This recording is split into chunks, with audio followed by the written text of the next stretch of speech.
Good evening, my lovelies. Good morning, good afternoon. Whenever this finds you, it is supposed to. This is a general message. I'm AstroBrie, and this will be the Rose Oracle by Rebecca Campbell. It's currently my favorite deck. I like to use it for my own personal reflection. And the messages are just so cathartic and beautifully written. The artistry, artwork by Louise. Whoa, the card just flew out. I always like to look at the bottom and the top, okay? So it is currently a 21-degree Taurus moon, tropical, and we have a 14-degree Sagittarius sun opposite the retrograding 16 degrees Mars. We're getting really close to the exact moment with those two, and it'll happen just before the full moon. And then the full moon will take over, and it's really happening. Like, we are really being faced with our... When Mars retrogrades, especially in the stars that it's retrograding now, we're being asked to look at what makes us up here turn on. We're looking at, I can hear my mother's voice in my head, which is fitting because this deck is very much about the feminine line. She always said to me, this is where your sexual organ is. Mars is a planet of sexual energy and sexual passion.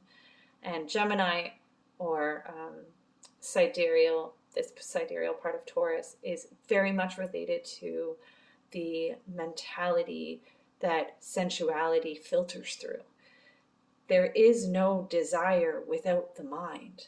And so the connection between people, the third sign, Gemini, the second sign, Taurus, these energies, regardless of which zodiac you're looking at, they're talking about the human condition of where desire comes from.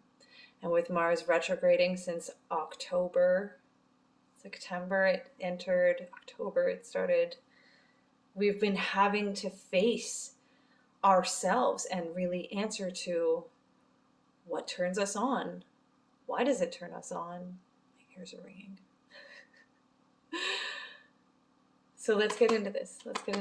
Okay? Oh, chills. All right. Oh, the Great Mother, fall into her arms.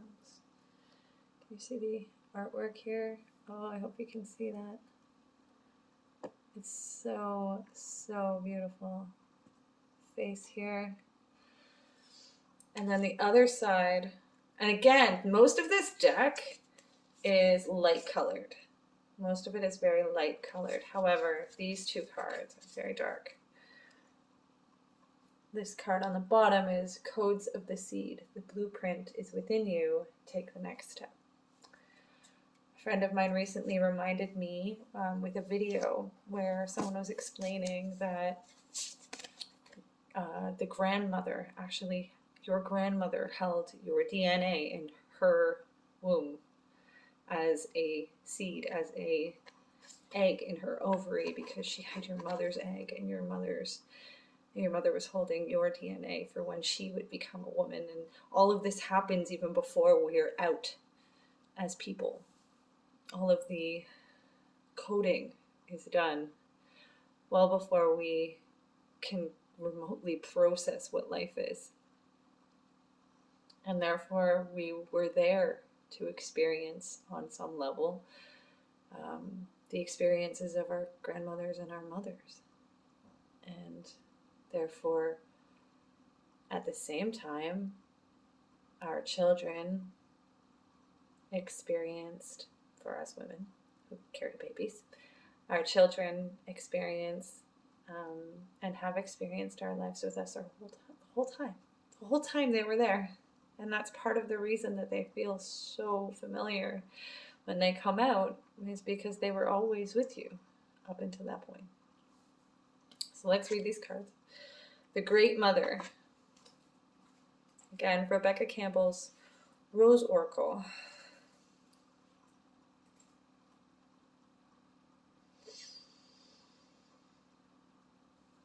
card number 80. 8 is a power number. It's the number of Saturn, keeper of time.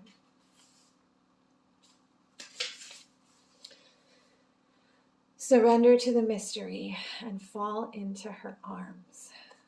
The Great Mother ushers you in when you took your first breath, and she'll be there when you draw your last. She knows how challenging life on earth can be, that at times being human can be painful, lonely, and confusing. That the polarity and separation can be difficult when your soul remembers the oneness of Source.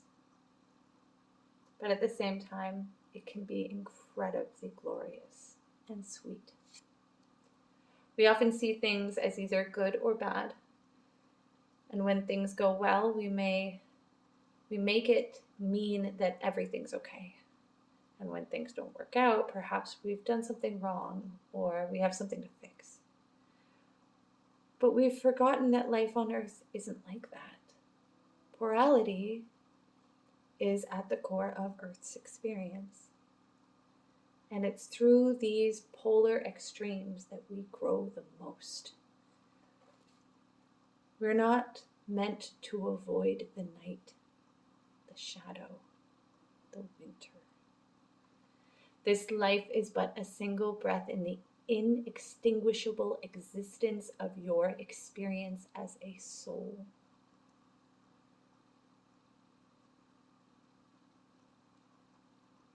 Hand over your worries, hurt, sorrows, fear, and doubts to the Great Mother. Lay them at her altar. Return to the sureness of the soil. Fall fully into her arms and surrender to the mystery woven throughout it all. Remember that while these extremes are difficult, they can also be magnificent. That unrestrained joy is closer to grief than we think. And perhaps more wildly the pendulum of your life swings, the more you can say, I have truly lived. I love these cards. Wow, there's a meditation here. I am ready to embrace the extreme of my life.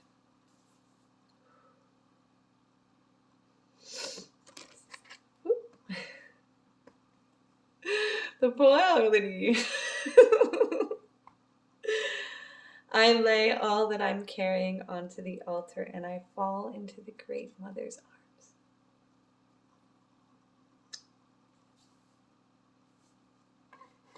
All right, next card. So this card here was on the bottom of the deck when I finished shuffling, and it's called Codes of the Seed. Codes of the Seeds. The blueprint is within you. Take the next step. So this, when there's a card at the bottom of the deck, for me, that's the underlying message. That is the message that's coming through, but hasn't quite found its way to you yet because this one needed to come out first. So this is more about surrendering. This is reminding us that it's supposed to go wonky sometimes. It's supposed to fluctuate. If it was always up, you would never understand the height of it all. If it was always sweet, you would get distracted. You would get, what's the word I'm looking for?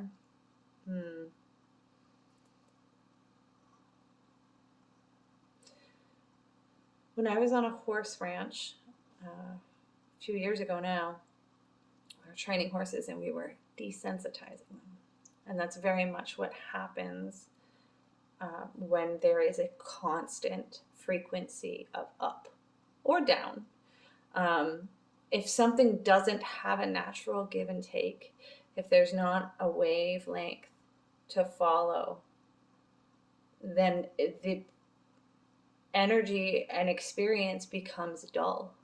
It becomes something that you can't learn from, you can't move from, you can't embrace. In fact, it becomes exhausting, whether it's good or bad. And I've seen both ends of this, so I can speak on it.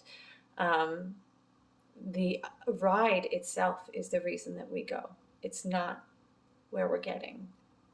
It's how we're getting there. So it's supposed to be bumpy. And when it feels uncomfortable, the energy in the card's message here is to give it up to source. And remember that it's always going to be okay, because everything fluctuates, just like the cycles inside of us, especially as women who have periods.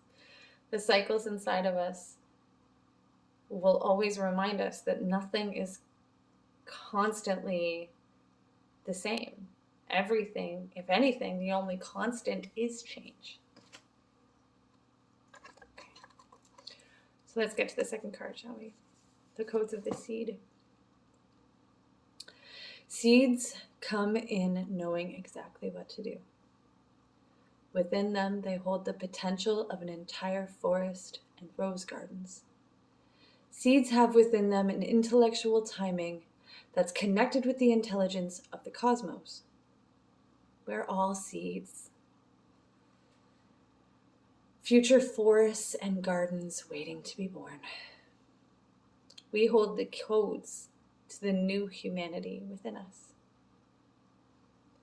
Change is our natural state. Seeds must be buried in the darkness before they can bloom into the light. Seeds can't even begin to blossom without embracing the fertile void of the winter soil. Again with the winter, have you noticed that? Like, there is a lull here. There is an energy here that the cards are coming across, reminding us that it is supposed to slow down now.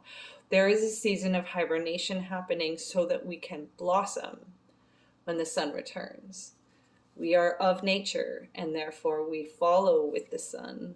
And when the sun is in the state that it's in now in December, in the Western Hemisphere, we have a lot less light. They cannot flower without outgrowing the constraints of the bud. And they can't bear fruit without releasing their beauty to the earth and letting go of the very thing that captivated others. This card delivers the message that within you, you have all you need to create what you are destined to create, to move through everything that life delivers to you, and to navigate your way through any terrain. The blueprint has always been seated within. Trust that you have within you the codes for the most glorious rose garden waiting to bud and bloom. Trust those codes. Remember the blueprint. All you need to do now is take the next step. And tomorrow, take the next. If you continue to take these baby steps each day, on a day not too far from today, you'll look back and discover the most breathtaking garden of all the roses around you. And then fruit will follow. Today, just take the next step. You know what to do. The blueprint is encoded within you. What is your soul calling you to do? What is the baby step that you can take? I know what it is for me. I was thinking about how I have to manifest my next chapter. My next chapter will start the same way that my previous chapters did, with kind of a feeling, just a feeling. And I'll start writing. And I like to write in circles, literally. I write a word I want, a dream or a vision, even if it's just one thing, like a place or a space or a person's name. It's someone who I want, like my children's names or say I want an animal, or I wanted to move to a different town, or I wanted to clear a debt, or I wanted to achieve a certain goal, I will write that thing.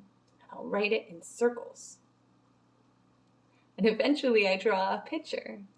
And come to think of it, they look a lot like roses. So I'm going to go journal now, and I hope you have the best day. Thank you so much for listening and sharing with me in this reading. Bless be.